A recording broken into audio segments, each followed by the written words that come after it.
Merci la présence de Binoyoso. Mon fini côté Nzungu ya bana ngaba. Mon fini kwa kufa. Kwa tola la mai. Akenda. La ebise Binoyoso lo ba yile ko. Merci Papa Biso. On a considération. On va se préparer pour que ça y va communion sur Yasengi Biso. Biso tozali live mapendo na ngaba wa ça fait 13 ans na activité na biso na lobango toto démontrer na biso le côté.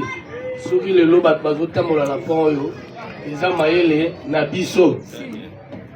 Lelo live mapendo bientôt là na lobaki yango pona sali yango non officiellement te na ba pe na présenter cordon na solo la na direka ezana no bango baza bato mayele ezana na nouveau collection ouvrage na ngai yango oyo tokei na ngo dans le cadre notre jeu pour faire du temps caméra à la commune de l'Inspiré. Nous devons créer l'union sacrée des intelligences congolaises. Or, Galazaï déjà, ça fait 6 ans avec cet ouvrage de la mutation. On a dit que la population a besoin de se faire des des orientations psychologiques et mentales. Donc, pour ça, Biden Nabiso et puis, un projet Nabiso Nyonso.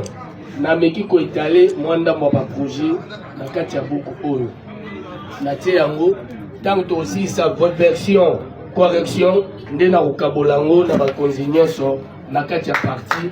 Merci. Merci. En tout cas, ma maman ma papa tombele suka na bisanga tokomi na suka eke to remercier mingi